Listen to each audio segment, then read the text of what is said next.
Assalamualaikum warahmatullahi wabarakatuh. Salam. Innal hamdalillah nahmaduhu wa nasta'inuhu wa nastaghfiruh. Wa na'udzu billahi min shururi anfusina wa sayyiati a'malina. Man yahdihillahu fala mudilla lahu ومن يضلل فلا هادي له وأشهد أن لا إله إلا الله وحده لا شريك له وأشهد أن محمدا عبده ورسوله يا أيها الذين آمنوا اتقوا الله حق تقاته ولا تموتن إلا وأنتم مسلمون أما بعد فإن أصدق الحديث كتاب الله وخير الهدي هدي محمد صلى الله عليه وعلى آله وسلم وشر الأمور محدثاتها وكل محدثة بدعة وكل بدعة ضلالة وكل ضلالة في النار. قال الشيخ محمد بن عبد الوهاب رحمه الله تعالى: فإذا قيل لك بما عرفت ربك فقل بآياته ومخلوقاته. ومن آياته الليل والنهار والشمس والقمر ومن مخلوقاته السماوات السبع والأرضون السبع ومن فيهن وما بينهما.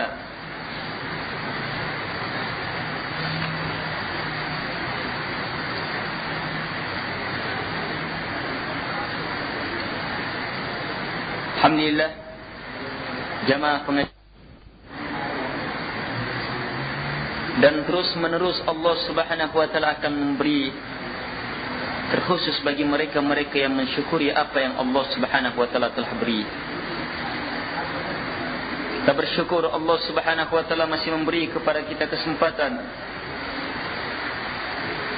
dan kesempatan ini akan semakin luas, akan semakin nikmat kalau kita syukuri kesempatan-kesempatan yang Allah Subhanahu wa taala beri.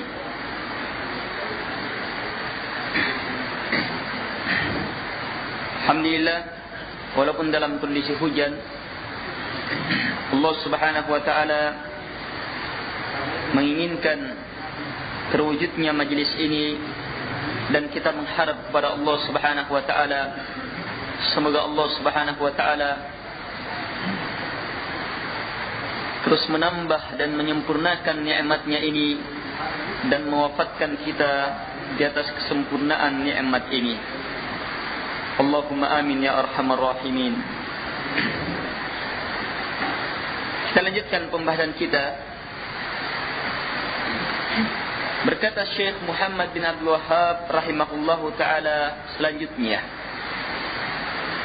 fa idza qila lak, maka jika engkau ditanya,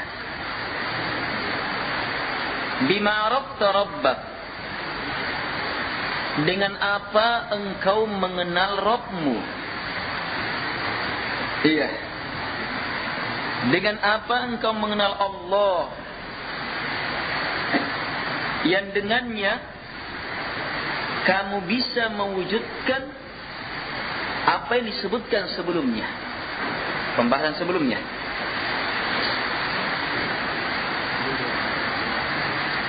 Maka jawab, kata beliau, faqul, maka jawab, bi ayatihi wa makhluqatihi. Saya mengenal Rabb saya dengan ayat-ayatnya dan dengan ciptaan-ciptaannya. Dengan ayat-ayatnya dan dengan ciptaan-ciptaannya.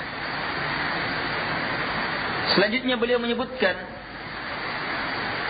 contoh dari ayat-ayatnya dan contoh dari makhluk-makhluknya. Kata beliau, wa min ayatihi, dan di antara ayat-ayat Allah adalah al-lailu wan nahar, malam dan siang, wasyamsu wal qamar, matahari dan bulan.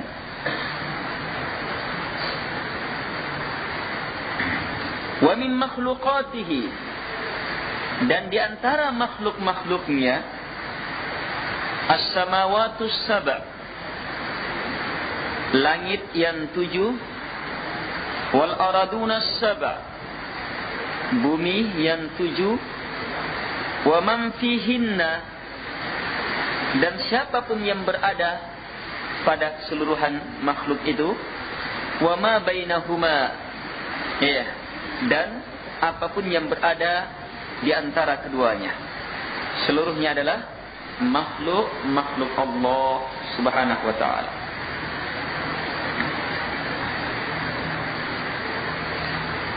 Jamaah Maghrib Isya yang dimuliakan oleh Allah Subhanahu wa ta'ala,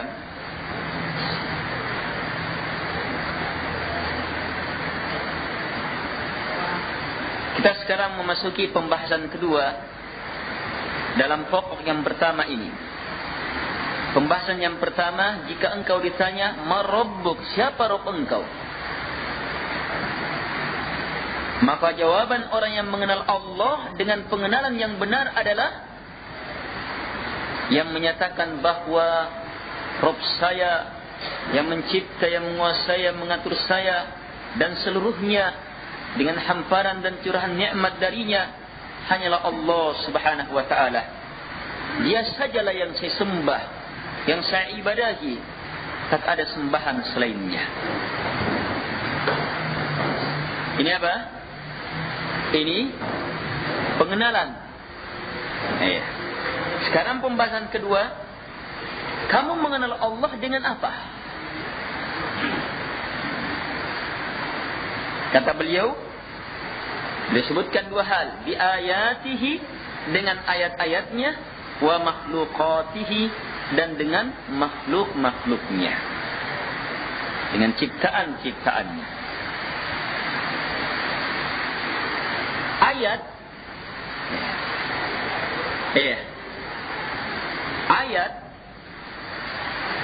itu maknanya tanda yang sangat jelas. Ayat akan sesuatu berarti tanda yang jelas akan sesuatu.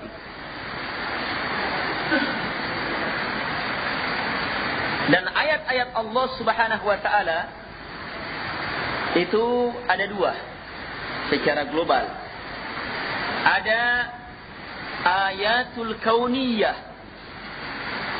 dan yang kedua ayatul syar'iyyah. Yang pertama, ayat-ayat kauniyah, tanda-tanda kauniyah yang nampak, yang telah ada. Yang kedua, ayatul syar'iyyah, ayat-ayat syar'iyyah yang merupakan syariat.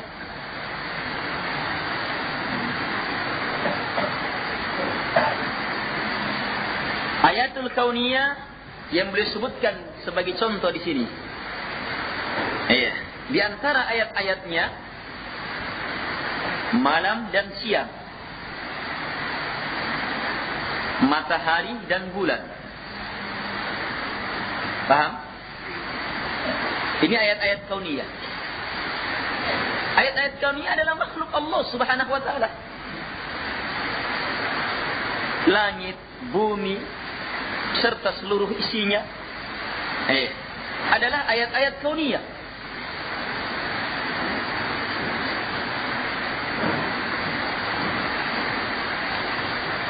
Adapun ayat-ayat syar'iyyah adalah Al-Quran, sunnah Rasulullah sallallahu alaihi wasallam. Yang menjadi pertanyaan, setelah beliau mengatakan kita kenal Allah Subhanahu wa taala dengan ayat-ayatnya, beliau sebutkan lagi dan dengan makhluk-makhluknya. Padahal makhluk ciptaan Allah masuk dalam ayat juga, ayat kauniyah. Bisakah yang seperti ini? Jawabannya bisa dan sangat banyak. Ini dalam bahasa Arab, dikatakan masuk dalam bab atfil khas 'alal 'am, mengatafkan, mengikutkan sesuatu yang khusus kepada yang umum.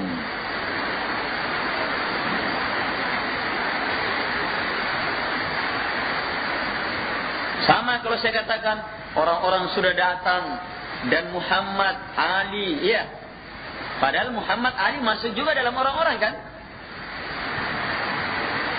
Ini masuk dalam bab mengatafkan sesuatu, mengikutkan sesuatu yang khusus kepada yang umum.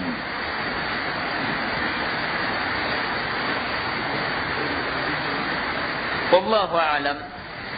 Mungkin di antara maksud beliau, beliau ingin menegaskan bahwa ayat-ayat Allah Subhanahu wa taala itu dua.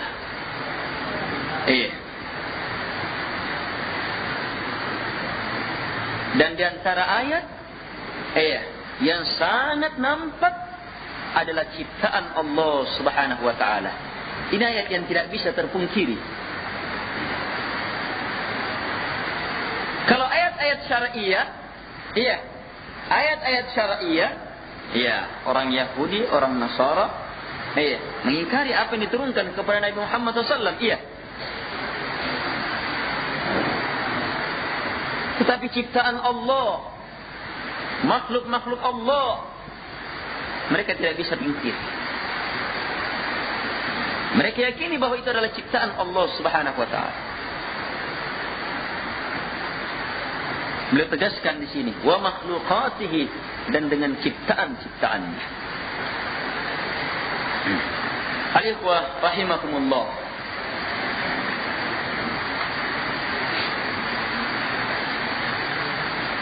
Beliau mencontohkan pada pembahasan ayat-ayat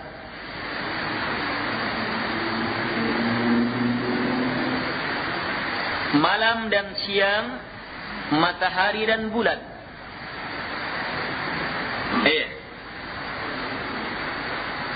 Perlu antum ketahui, sesuatu dikatakan ayat ketika dia betul-betul menunjukkan kejelasan. Jelas betul.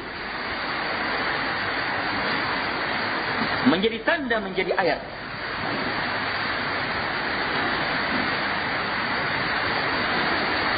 Beliau sebutkan di sini 4 makhluk Allah Subhanahu wa taala.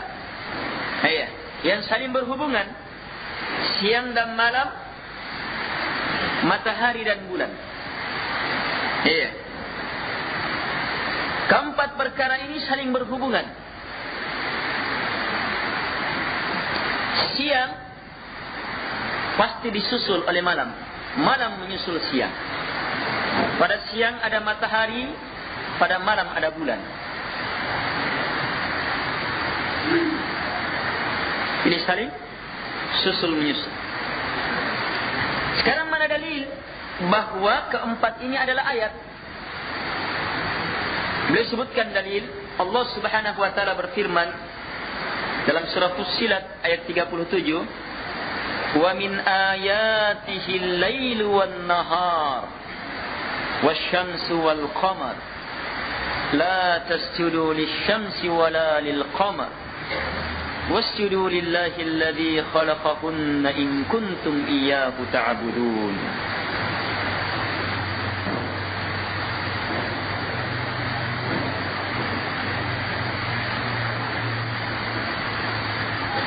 Dan di antara ayat-ayat Allah, kata Allah, ini Allah yang mengatakannya, pasti ini adalah ayat. Di antara ayat-ayat Allah adalah malam dan siang, matahari dan bulan. La tasjudu lisyamsi wala lilqamar. Jangan sekali-sekali kalian sujud kepada matahari dan bulan.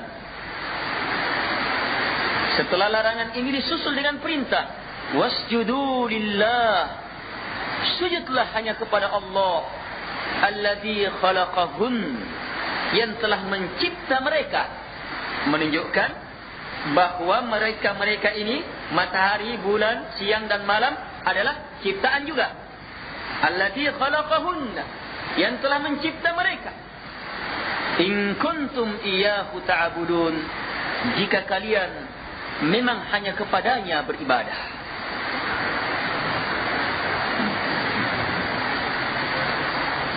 Dalil beliau ini jelas sekali menunjukkan bahawa malam dan siang, matahari dan bulan adalah bahagian dari ayat-ayat Allah Subhanahu wa taala, dan dia sekaligus makhluk Allah Subhanahu wa taala.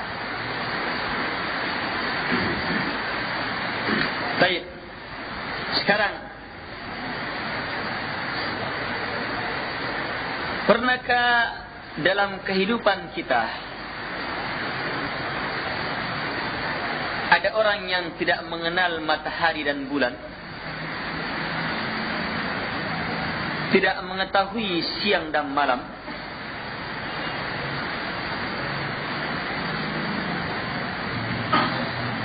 Pernah? Tidak pernah. Sehingga dia betul-betul ayat. Sebab seluruhnya mengetahui, seluruhnya mengalami, seluruhnya merasakan.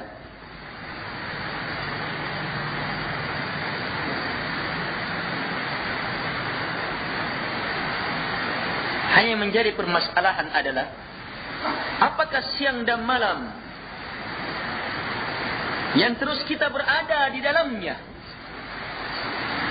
matahari dan bulan yang terus-menerus kita saksikan, betul-betul mampu kita jadikan sebagai ayat yang dengannya kita bisa sampai mengenal Allah Subhanahu wa taala dengan pengenalan yang benar? Yang jelas Allah telah menyatakannya sebagai ayat. Jelas? Allah Subhanahu wa taala telah menyatakannya sebagai ayat, dan tidaklah teranggap sebagai ayat kecuali jelas menunjukkan akan penciptanya.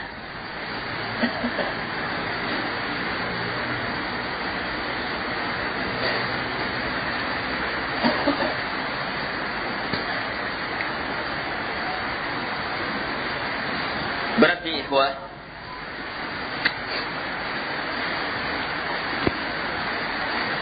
ada perkara yang sangat jelas, walaupun kita tidak terlalu berfikir. Ini wallahu a'lam termasuk di antara perkara-perkara yang menunjukkan bahawa dia adalah ayat yang sangat jelas. Tidak terlalu banyak orang berfikir, tidak terlalu repot orang berfikir, meras fikiran untuk tidak. Langsung jelas dia ayat.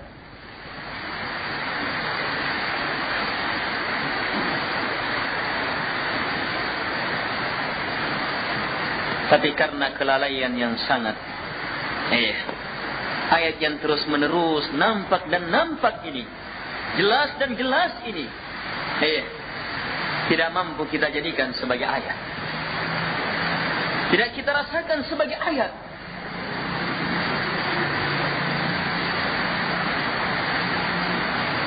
Ini bagi sebahagian manusia. Padahal keberadaan makhluk-makhluk ini sebagai ayat sangat jelas. Lihat pergantian siang dan malam. Sebelum maghrib kita masih berada di atas pada siang. Masuk maghrib, masuk malam, dan malam terus berjalan. Semakin gelap, semakin gelap. Tapi akhirnya kegelapan itu akan memudar. disusul dengan munculnya fajar. Masuklah siang. Terus silih berganti. Muncul siang, habis disusul oleh malam. Apa yang dapat kita pahami dari perkara ini? Terlalu banyak. Yang jelas pergantian siang dan malam sangat teratur. Iya kan? Iya. Mungkinkah keteraturan yang sangat luar biasa, sangat sempurna, sangat hebat, tampak dengan sejelas-jelasnya tanpa ada yang mencipta dan mengaturnya? Mungkin. Sangat tidak diterima oleh akal. Tidak usah dulu pengaturan yang seperti ini. Iya. Yang ketika muncul malam akan terjadi ini, terjadi itu. Iya, terjadi ini dan terjadi itu. Burung-burung akan kembali, manusia akan masuk, kembali ke rumahnya. Luar biasa, betul-betul. Lain keadaan malam dan siang. Allah Subhanahu wa taala ciptakan malam dengan kekhususannya. Allah ciptakan siang dengan kekhususannya. Dan ini silih berganti dengan keteraturan yang sangat luar biasa. Terus menerus kita alami. Sangat tidak mungkin kalau tidak ada yang mengatur.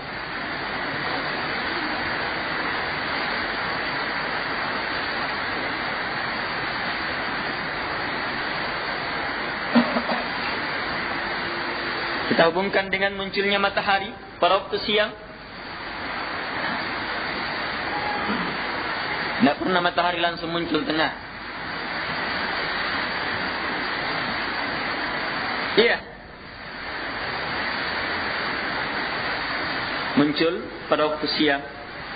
Iya. Sedikit demi sedikit. Dengan cahaya. Ketika muncul pertengahan dan akhirnya berbeda. Ketika baru muncul, dia punya pengaruh tersendiri. Pertengahan mempunyai pengaruh tersendiri. Ketika di akhir akan tenggelam mempunyai pengaruh tersendiri.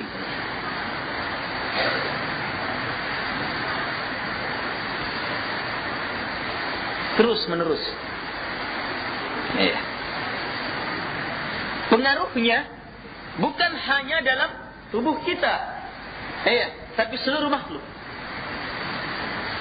Bukan hanya dalam tubuh seluruh makhluk, tapi dalam aktivitas kita pula. Dalam kehidupan keseharian kita pula.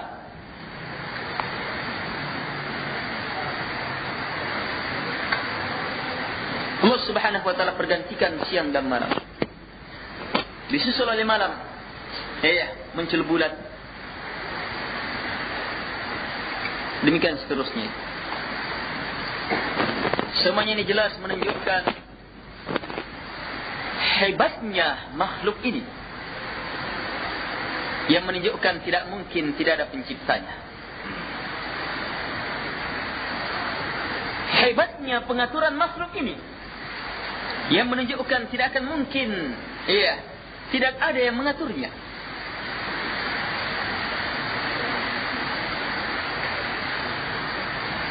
Ini kasar ini. Ini masih kasar ini. Jelas ini. Sehingga dari sinilah dipastikan bahwa ada pencipta, ada penguasa, ada pengatur alam semesta. Ini tidak mungkin terpungkiri. Walaupun orang yang mengingkari tidak adanya Tuhan. Walaupun orang yang mengingkari tidak adanya Tuhan. Mengingkari keberadaan Tuhan, menyatakan tidak adanya Tuhan. Tidak akan mungkin dia ingkari apa yang ada di dalam hatinya, yang merupakan titik-titik fitrah yang masih tertinggal. Ada yang mengatur, ada yang mengatur. Ada yang di atas segalanya.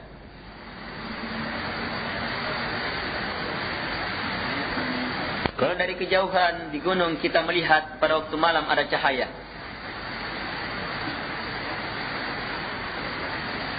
Kemudian cahaya itu dipadamkan. Lampu. Kemudian beberapa saat kemudian dinyalakan lagi. Kita saksikan. Beberapa saat kemudian dimatikan lagi.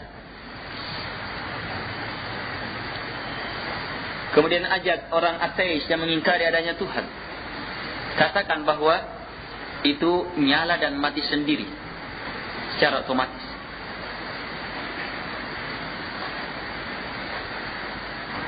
Itu nyala, mati sendiri. Tidak akan diingkari, tidak akan mungkin. Pasti ada yang mengatur. Iya. Kalau sekedar cahaya dan gelap dalam waktu yang singkat, yang sangat kecil, pasti ada yang mengatur. Apalagi yang sangat luar biasa hebatnya ini.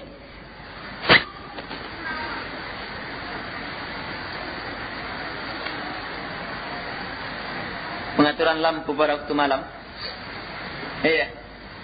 Mungkinkah ada yang berfikir? Tidak ada yang mengatur. Iya. Nyalanya lampu, padamnya, kekuatannya. Iya. Tidak mungkin.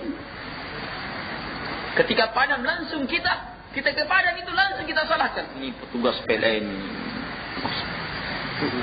Langsung kita tahu siapa yang mengatur ini. Walaupun orangnya tidak tahu kondisi Indonesia misalnya baru datang. Apa ini petugasnya ini? Dia akan tahu itu pasti kan disebut minimal petugasnya. Ya omeli. Itu tidak akan mungkin kan? Padahal ini pengaturan cahaya yang sangat tidak berarti jika dibandingkan dengan kekuatan cahaya matahari.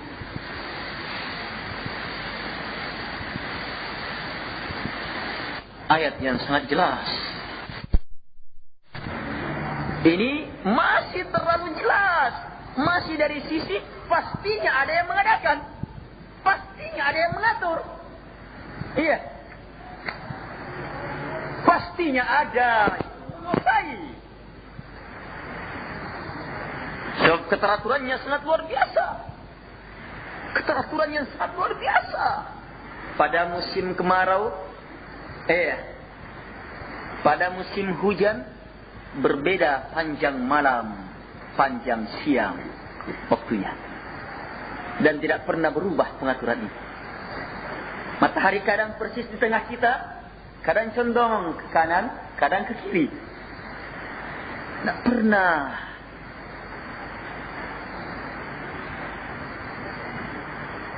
Sekali pengaturan yang sangat detail.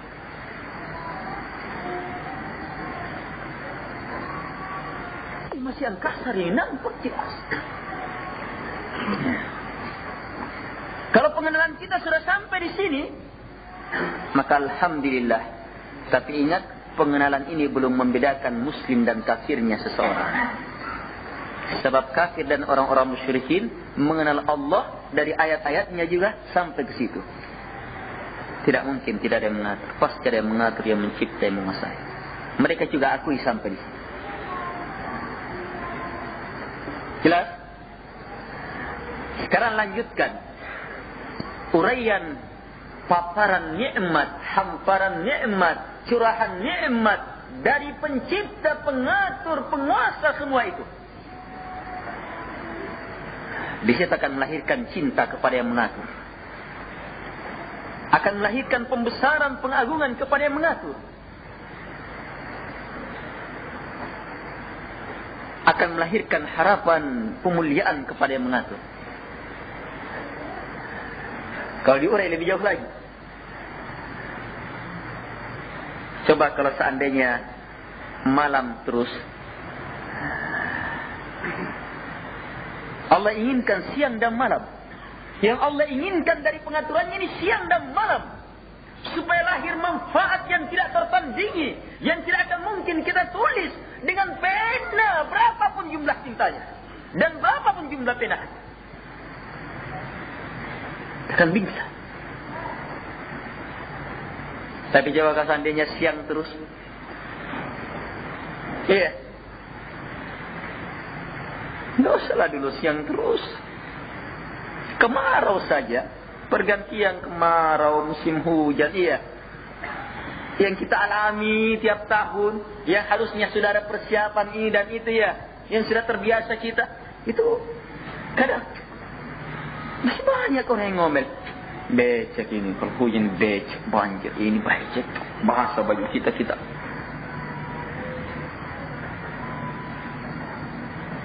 Tapi ketika kemarau, banyaknya debu ini. Tak bisa kita jalan, tak bisa.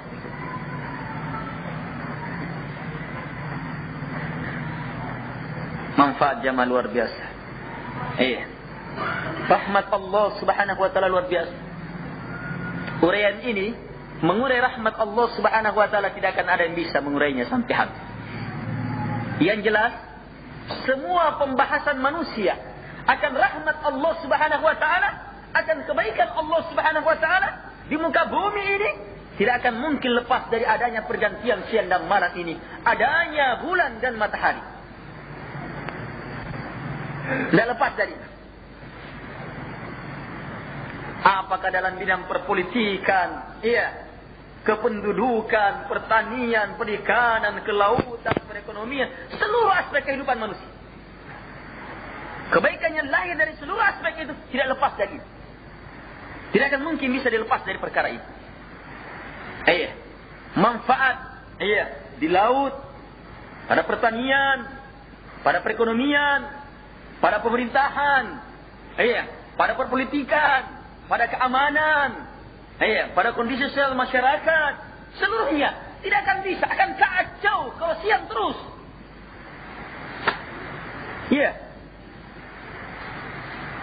Kalau siang terus.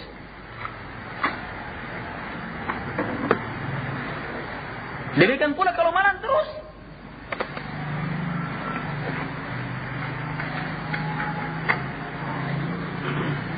Gimana seandainya kalau malam terus?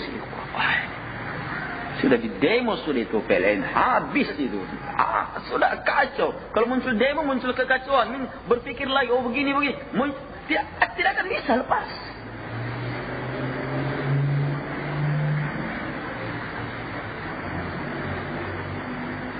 Produksi makanan kita, minuman kita, yang ada di persawahan, di perkebunan, yang ada di laut, yang ada di tempat, itu betul-betul terpengaruh oleh kondisi. Yang jelas manfaatnya ketika ada siang dan malam, ketika ada matahari dan bulan, yang teratur dengan sebaik-baik pengaturan. Manfaatnya luar biasa. Ini sudah masuk menjelaskan rahmat Allah yang mengatur. Tapi kalau sampai di sini, kalau sudah sampai di sini, itu masih jawaban Rabbi Allah alladzi rabbani bi ni'amihi. Baru di situ itu, bi ni'amihi, dengan nikmat-nikmatnya. Sadar bahwa itu adalah nikmat. Kita dicipta dengan hamparan nikmat. Ini belum, sebab para musyrikin juga akui nikmat Allah Subhanahu wa taala. Tapi semua itu adalah hujjah untuk pengenalan yang sebenarnya. Yang di sinilah yang membedakan kita dengan orang-orang kafir. Kalau begitu sembah Allah Subhanahu wa taala semata. Pengaturan yang maha luar biasa ini menunjukkan satu saja yang mengatur, satu saja yang menguasai, satu saja yang menginginkan rahmat kepada kita, satu saja yang menginginkan kebaikan kepada kita, satu saja mencurahkan nikmat-nikmatnya kepada kita, sehingga dia saja yang harus kita sembah, tidak selainnya. Sini muncul. Ingat, tak satu pun yang disembah, yang dimuliakan, diagungkan selain Allah Subhanahu wa taala, kecuali karena asalnya ada nilai ketergantungan kepadanya. Sementara asal ketergantungan itu karena yakin dia memiliki. Padahal asalnya sudah jelas, tidak ada yang memiliki kecuali hanya satu. Berarti gugur kan? Berarti hujjah itu. Kalau kita sudah yakin hanya satu yang menguasai, satu yang memiliki, gugur seluruh ketergantungan kepada siapapun juga yang tidak memiliki. Kebodohan itu. Karena itulah lihat besarnya manfaat matahari, besarnya manfaat bulan. Tetap kata Allah, la tasjudu lisyamsi wala lilqamar. Jangan kalian sujud kepada matahari dan tidak pula kepada bulan. Sementara yang datang di kuburan, itu apa itu? Kalau mau dibandingkan dengan manfaatnya matahari dan bulan. Penghuni ini, penghuni itu. Bahkan yang penghuni ini pun tidak mendatangkan manfaat sedikit pun juga, kecuali hanya bencana lebih bencana. Syaitan tidak mendatangkan kebaikan kecuali bencana lebih bencana saja. Justru orang terpengaruh la ilaha illallah.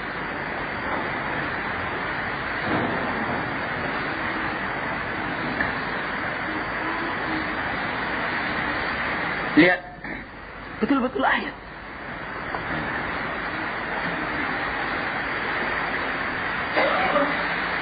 Jelas ya? Yang jelas ini kalau antum kaji terus, pokoknya kesimpulannya ke situ. Nanti benar pengkajian itu kalau kesimpulannya ke situ. Pada pembahasan awal itu. Hanya dengan cara lihat ayat-ayat ini. Lihat. Nampak jelas. Ada lagi perkara. Jelas juga dengan sejelas-jelasnya.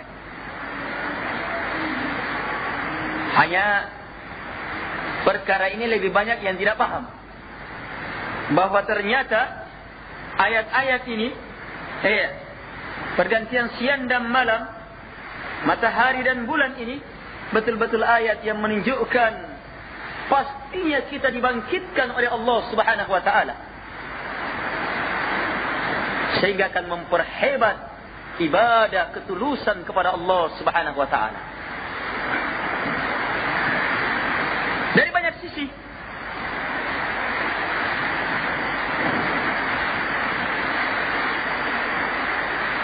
Sisi yang pertama, lihat pergantian siang dan malam. Pasti menunjukkan kemampuannya. Kemampuan Allah yang tanpa batas. Ya kan? Ya tidak? Pasti menunjukkan wa huwa ala kulli syai'in qadir. Dia sangat mampu terhadap segala sesuatu. Bisa dipahami ke situ?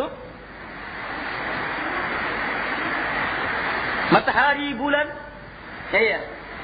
penciptaannya, pengadaannya, cahayanya, ininya dan itunya, betul-betul menunjukkan kemampuannya yang sangat luar biasa.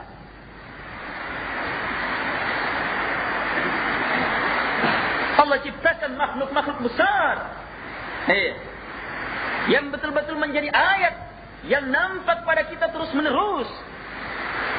Bukankah dia menjadi dalil, menjadi bukti akan kemampuan Allah Subhanahu wa taala yang sangat luar biasa? Kalau yakin akan kemampuan Allah Subhanahu wa taala yang sangat luar biasa, maka harus lebih yakin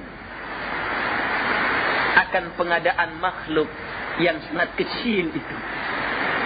Sekadar dihidupkan kembali.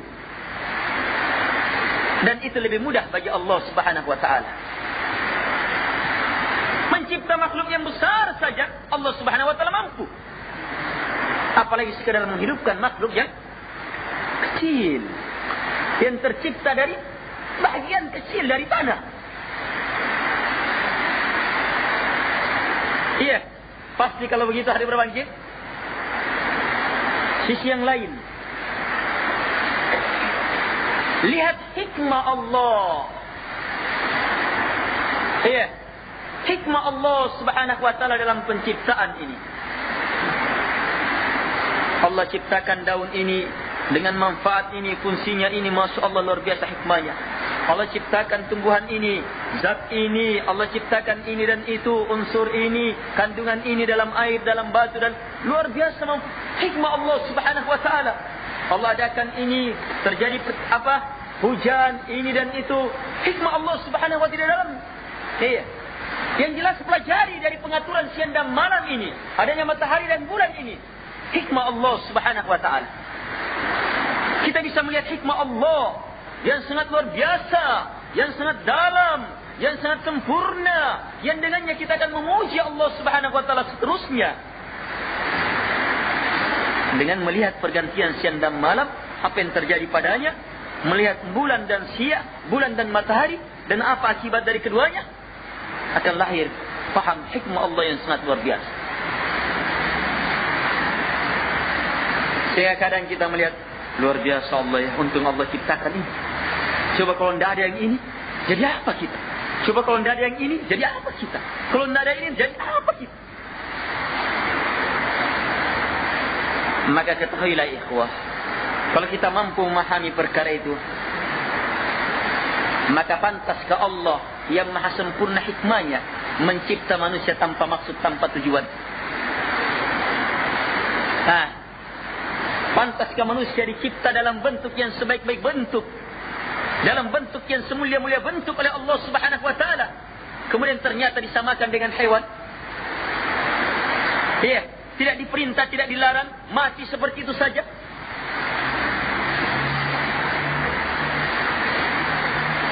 Tidak mungkin. Hikmah Allah Subhanahu wa taala menafikan perkara ini. Ya, sini. Sisi yang lain. Lihat pergantian siang dan malam. Siang muncul. Ya. Menguat, akhirnya melemah. Berakhir muncul malam. Menguat, akhirnya melemah, muncul siang. Pergantian siang dan malam menunjukkan apa? Adanya awal dan adanya akhir. Iya tidak? Menunjukkan adanya awal, adanya akhir. Maka demikian pula penciptaan kita. Yang berawal dan pasti berakhir. Yang diadakan dan pasti akan dikembalikan. Paham pendalilannya ini? Demikian pula matahari dan bulan. Lihat, ketika matahari muncul, dah langsung panas ketika seperti tengah hari. Padahal bulan penuh. Tapi menguat. Semakin luar biasa. Tepat tengah hari luar biasa panasnya. Tapi ternyata kekuatan ini akhirnya harus berkurang sampai akhirnya melemah, sirna. Bulan pun demikian. Ketika baru muncul, hilal, seperti garis cahaya yang sangat tipis, sangat kecil. Bertambah malam, bertambah kekuatannya. Cahayanya bertambah besarnya. Sampai akhirnya pada pertengahan, sempurna dia di tengah. Purnama. Hitungan 14-15. Sempurna bulatannya, sempurna cahayanya. Tapi ternyata tetap tidak bertahan. Berkurang sampai akhirnya lenyap. Bukankah ini jelas? Ayat yang sangat nampak, yang kita saksikan setiap saat, yang kita alami setiap saat, menunjukkan adanya awal dan adanya akhir, adanya pengadaan dan adanya pengembalian. Pasti diadakan dan dikembalikan. Maka kita pun demikian, jamaah. Yang dicipta dalam bentuk yang sebaik-baik bentuk. Kita diciptakan pada awal penciptaan kita dan pasti berakhir. Tidak ada yang kuat terus, pasti akan melemah. Tidak ada yang muda terus, pasti akan jadi tua. Tidak akan hidup terus, pasti akan mati. Dan ini menunjukkan kalau ada awal, dan pasti ada yang pengembalian. Jelas ya? Ini ayat ini. Uraian dia adalah ayat-ayat Allah Subhanahu wa taala sangat jelas, sangat nampak, sangat luar biasa.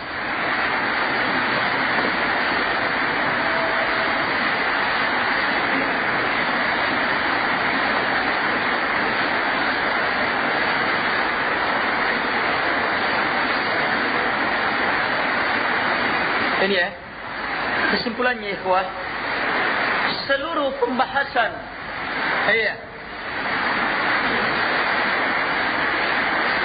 tentang siang dan malam, matahari dan bulan, itu tidak akan lepas dari kehebatan Allah, hikmah Allah, keadilan Allah, rahmat Allah, kekuasaan Allah, keilmunya Allah, kemampuannya Allah. Yang semuanya aneh ini adalah ilmu yang Allah tertanam kuat di dalam hati kita, yang dengannya kita nyatakan, dia saja yang saya sembah, yang saya agungkan, yang saya muliakan, yang saya cintai, yang saya harapkan, yang saya takuti, tempat saya bergantung. Dia saya serahkan padanya ibadah di masjid dan di luar masjid, tidak pada selainnya. Sebab kita sudah yakin selainnya dicipta, dikuasai, diatur, selainnya diberi. Jelas ya? La tasjudu lisyamsi wala lilqamar. Jangan kalian sujud kepada matahari dan bulan. Sujud adalah ibadah besar. Jadi khususkan di sini disebutkan. Sujud sebagaimana posisi kita. Sujud itu ibadah besar. Karena itulah sedekat-dekat hamba kepada Rabb-Nya adalah ketika dia sujud. Ketika sujud. Karena itu perbanyak doa ketika sujud. Kata Nabi SAW. Wasjudu lillah, dan sujudlah hanya kepada Allah Subhanahu wa taala. Ini metode pengajaran dalam Quran. Larangan disusul dengan perintah. Tidak boleh itu. Nah, ini yang boleh. Itu metode pengajaran, metode mendidik seperti itu. Anak-anak, jangan-jangan itu harus sudah siapkan apa yang boleh. Tidak boleh itu yang ini. Gitu model pengajaran. Jelas ini. Metode memperbaiki diri juga begitu. Masih susah meninggalkan satu jenis maksiat, paham? Lakukan dua metode. Tinggalkan, kemudian arahkan kepada yang merupakan lawannya. Upayakan tinggalkan dia, kemudian arahkan diri kita kepada lawannya, sehingga terkikis sedikit. Jangan kalian sujud kepada matahari dan bulan. Sujudlah hanya kepada Allah Subhanahu wa taala yang telah mencipta mereka. Menjadi dalil bagi kita metode pengenalan kepada Allah. Bahwa apa? Sujud kepada Allah merupakan ibadah, kan? Ini puncak pengenalan. Ketika sudah orang beribadah sudah kepada Allah, tidak kepada selainnya. Dalilnya apa? Kenapa hanya beribadah kepada Allah, tidak beribadah kepada selainnya? Sebab Allah satu-satunya pencipta. Selainnya hanyalah ciptaan. Ini namanya metode apa? Menetapkan uluhiyatullah dengan dalil rububiyatullah. Hujjah-hujjah seperti ini banyak dalam Al-Quran diarahkan kepada orang-orang musyrikin. Sebab orang musyrikin meyakini rububiyatullah. Allah pencipta, penguasa, pengatur alam semesta. Allah jadikan hujjah agar supaya mereka menetapkan Allah Subhanahu wa taala saja yang disembah, tidak selainnya. In kuntum iyyahu ta'budun. Jika kalian hanya kepadanya beribadah. Ini menjelaskan kepada kita bahwa kemurnian ibadah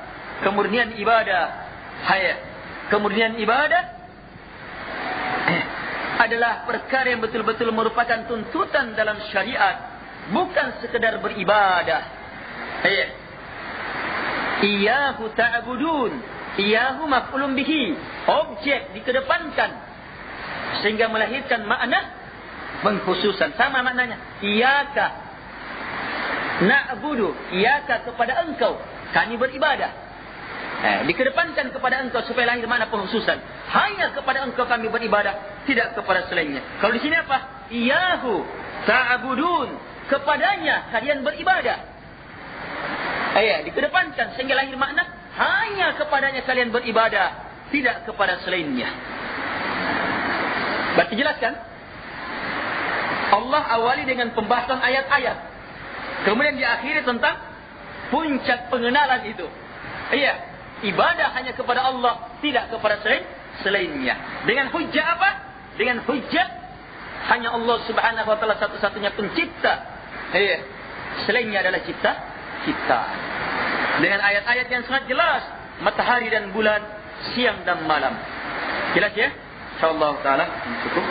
Subhanakallahumma hamdik.